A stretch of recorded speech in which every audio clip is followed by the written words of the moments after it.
Caros irmãos, queridas irmãs, hoje celebramos a solenidade dos apóstolos São Pedro e São Paulo, que aqui no Brasil é transferida do dia 29 para o domingo seguinte.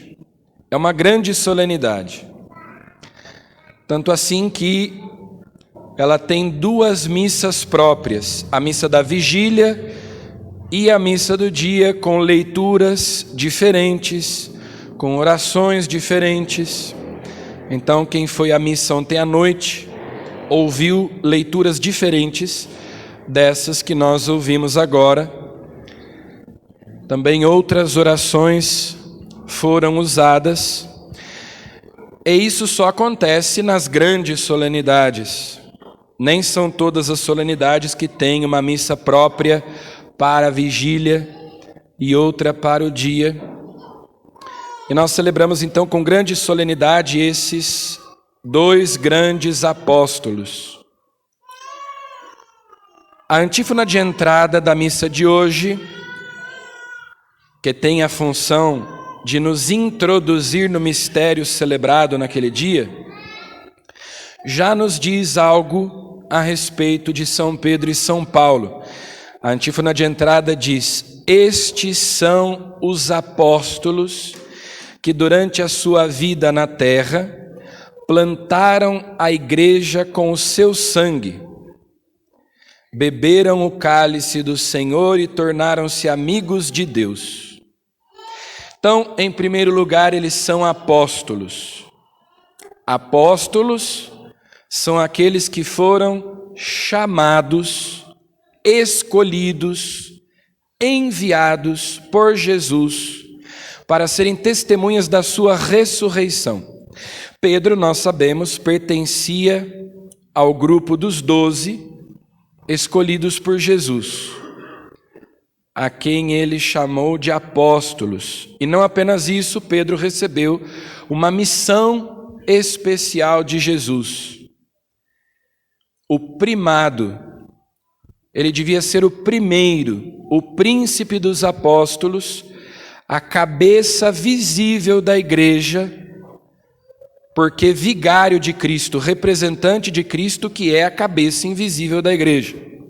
Ele que era apenas um pescador, um humilde pescador que trabalhava ali à beira do mar da Galileia, um homem temente a Deus, um galileu que procurava obedecer à lei de Deus, era discípulo de João Batista. Quando conheceu Jesus, Jesus lhe foi apresentado pelo seu irmão André, que também era discípulo de João Batista, junto com João, Tiago, que eram companheiros de pescaria, tinham uma sociedade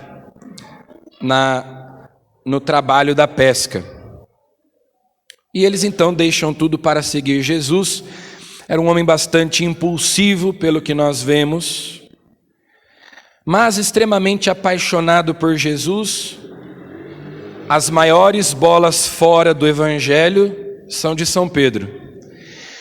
Mas, ao mesmo tempo, nós vemos, por exemplo, ele lá, quando Jesus disse que Jesus seria crucificado, morreria.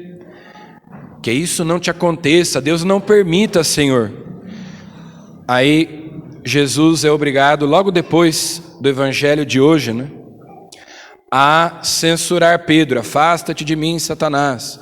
Ele que foi caminhando sobre as águas, mas depois começou a afundar.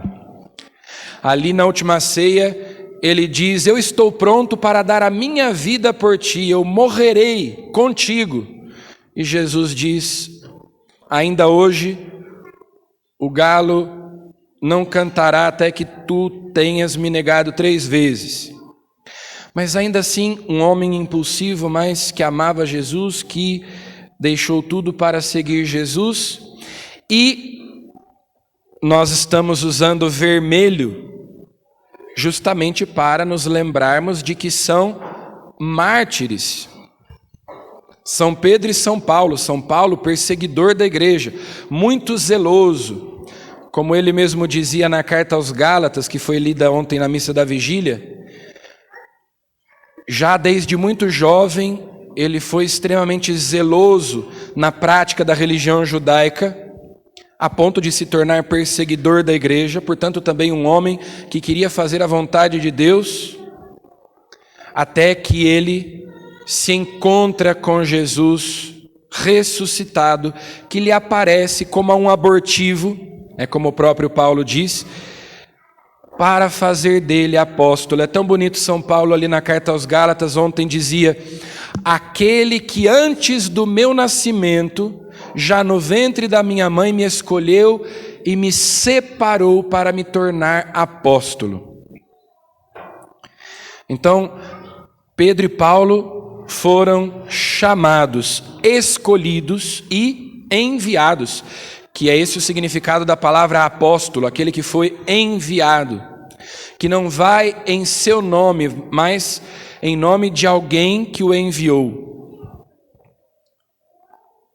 Esses dois homens, estes são os apóstolos que durante a sua vida na terra plantaram a igreja com o seu sangue. Por isso a cor vermelha. Derramaram o seu sangue.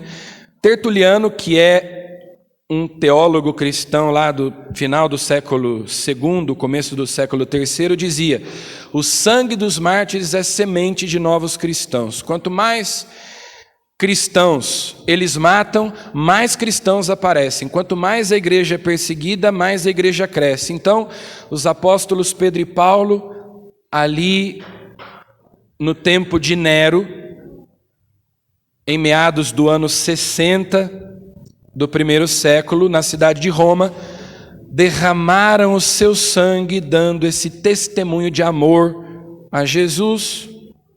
São Paulo sendo decapitado porque era cidadão romano, tinha esse título e, portanto, não podia ser crucificado. São Pedro, como era galileu, foi crucificado, mas por humildade, nós sabemos, pediu que a sua cruz fosse colocada de cabeça para baixo, para não morrer do mesmo modo que Jesus, achava-se indigno de morrer do mesmo modo como Jesus. Então, esses apóstolos plantaram a igreja e a regaram com o seu sangue, beberam o cálice do Senhor e tornaram-se amigos de Deus.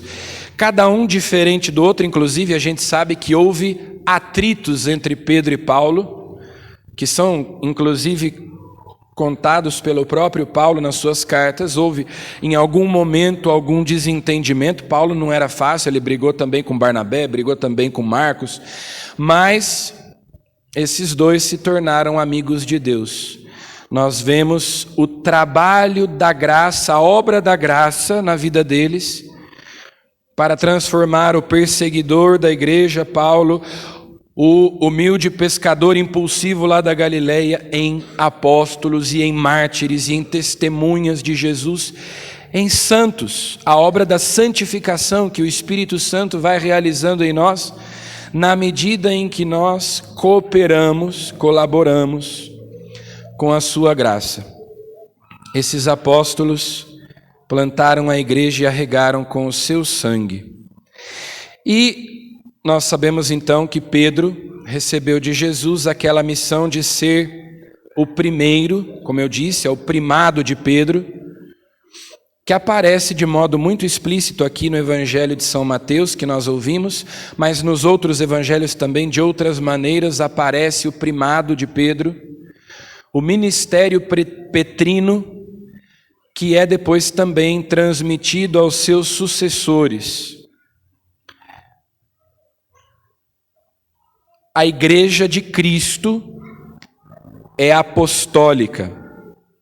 Nós vemos como Jesus aqui no evangelho de hoje usa um pronome possessivo para se referir à igreja. Tu és Pedro, e sobre esta pedra eu irei edificar eu irei construir a minha igreja. É minha e é no singular, não são as minhas igrejas. A primeira nota característica da igreja de Cristo, da verdadeira igreja, é que ela é una. Cristo fundou uma igreja. A igreja é a esposa de Cristo. Cristo não tem amantes. Cristo tem uma única esposa e ele é fiel a ela. Ele é monogâmico. Ele não tem várias esposas. A igreja de Cristo é una. Inclusive, por isso, sempre na missa, na oração eucarística, nós pedimos o dom da unidade. Que o Espírito Santo nos una num só corpo e num só Espírito, que não haja divisões na igreja, mas que nós permaneçamos unidos na mesma fé e numa só caridade. A igreja de Cristo é una. Ele usa esse pronome minha. A igreja é de Cristo. E os padres da igreja já diziam: onde está a igreja, está Cristo. Porque a igreja é a continuação da presença viva de Cristo no mundo. Então, onde está a igreja, está Cristo. São Paulo, na carta aos Efésios, diz que Cristo amou a igreja e se entregou por ela, morreu pela igreja. Nós somos membros da igreja, mas a igreja é muito mais do que nós. É o corpo místico de Cristo, é a nossa mãe. Então, se Cristo amou a igreja e deu a vida por ela, também nós precisamos amar a igreja. Ter um grande amor pela igreja, nossa mãe, que nos gerou e que nos alimenta na fé em Cristo. Depois, a igreja é santa. Cristo deu a vida pela igreja para santificá-la. Ele é a cabeça da igreja. Eu sou pecador, você é pecador, nós somos pecadores, mas a igreja é santa. Porque a igreja é mais do que a simples somatória dos membros da igreja. A cabeça da igreja é Cristo. E ele deu a vida para santificá-la pela palavra e pelos sacramentos. Por isso que na missa nós dizemos: não olheis os nossos pecados, mas a fé que anima a vossa igreja. A fé que é a maior riqueza que nós possuímos, a fé que nos dá a vida eterna, a salvação, nós recebemos da igreja. Os pecados são meus. Não olheis os nossos pecados, mas a fé que anima a vossa igreja. Então, nós até quando renovamos as promessas do batismo, ouvimos assim: esta é a nossa fé que da igreja recebemos e sinceramente professamos, razão de nossa alegria em Cristo nosso Senhor. A fé nós recebemos da igreja, a fé que nos salva, a fé que nos santifica. E aquilo que nós recebemos, nós transmitimos integralmente. São Paulo, na segunda leitura de hoje, ele está em Roma, preso.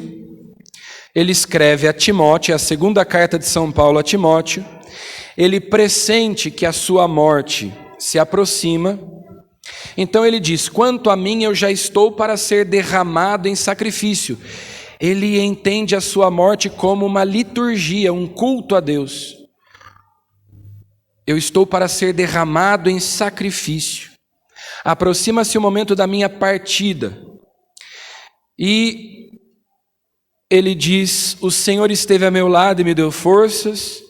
Ele fez com que a mensagem fosse anunciada por mim integralmente. Essa palavra é importante, porque é uma das possíveis traduções para a palavra católico. A igreja é una, ela é santa e ela é católica. Católico significa que, primeiro, a igreja foi enviada por Jesus, os apóstolos foram enviados por Jesus para pregarem o evangelho a todas as pessoas. Ide pelo mundo inteiro, pregar o evangelho a toda criatura. A igreja de Cristo não ficou restrita aos judeus, mas também os pagãos foram convidados a fazerem parte da família de Deus, especialmente pelo trabalho incansável de São Paulo, o apóstolo das nações. Então ela é católica, ela é universal, porque o anúncio da salvação é para todos. Todos os homens e mulheres, em todos os lugares, de todos os tempos, são chamados a fazer parte da igreja, a conhecerem a boa nova da salvação. Mas também católico significa que nós, como São Paulo diz, transmitimos integralmente a mensagem que nós recebemos. São Paulo usa essa expressão nas suas cartas algumas vezes. O que eu recebi, eu transmiti. É dessa palavra transmissão que vem a palavra tradição. Para nós católicos, tradição é uma palavra importante. Nós perseveramos na doutrina dos apóstolos, que é a doutrina de Cristo. A nossa igreja é apostólica. Essa é a quarta e última nota da igreja, da verdadeira igreja, né? Há tantas igrejas, ditas igrejas cristãs por aí. Como identificar a verdadeira igreja de Cristo? Bom, a igreja de Cristo é una, é santa, é católica e ela é apostólica. Todo verdadeiro católico é, de certo modo, tradicional e conservador, porque nós devemos receber a fé dos apóstolos, conservá-la integralmente, ou seja, não adulterar a mensagem de Cristo,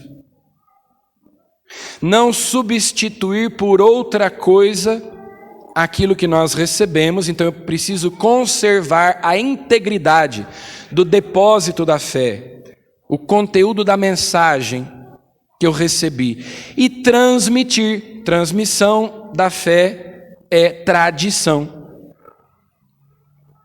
Esta é a fé que da igreja nós recebemos, sinceramente professamos, e nós, também chamados, escolhidos por Deus e enviados por Ele, devemos comunicar essa salvação aos outros.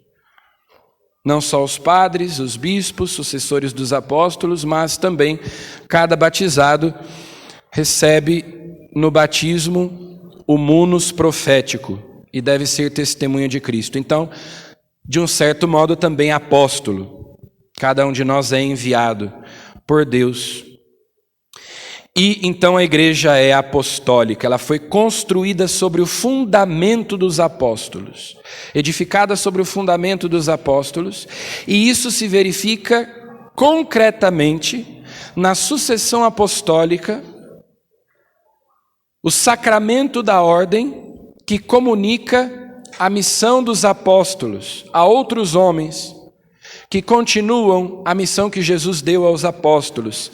Então, só existe uma igreja cujos pastores são sucessores legítimos dos apóstolos, que são os bispos da Igreja Católica. E só uma igreja que tem à sua frente o sucessor do apóstolo São Pedro, que é o Papa, bispo de Roma, onde São Pedro derramou seu sangue e deu a sua vida. A verdadeira igreja de Cristo é una, é santa, é católica e é apostólica. Aliás, uma curiosidade sobre o evangelho de hoje: Jesus levou os apóstolos lá para a região de Cesareia de Filipe. E foi lá que Jesus instituiu o primado de Pedro, que lhe entregou o poder das chaves. Por que Jesus foi a Cesareia de Filipe? Porque lá nessa região havia um grande templo dedicado ao deus Pan, que era um deus grego, que inclusive era representado em forma de um sátiro, que é aquele ser da mitologia grega que é metade bode, metade humano, que depois até na iconografia cristã se tornou uma representação do diabo, né? Lá nesse lugar havia uma grande pedra sobre a qual estava edificado um grande templo ao deus Pan, que é o deus da fertilidade e o deus da natureza, lá da mitologia grega. E nessa caverna, embaixo dessa rocha onde era edificado esse templo, havia uma caverna onde os antigos achavam que era a entrada para o mundo inferior, ou seja, que ali ficavam as portas do inferno. E é nesse lugar, provavelmente ali perto, onde havia aquele templo construído sobre uma rocha, sobre a qual se acreditava estarem as portas do inferno, que Jesus diz: Tu és Pedro, tu és pedra, e sobre esta pedra eu vou construir a minha igreja, e as portas do inferno não poderão derrotá-la, não poderão destruí-la. Então Jesus confia a Pedro essa grande missão.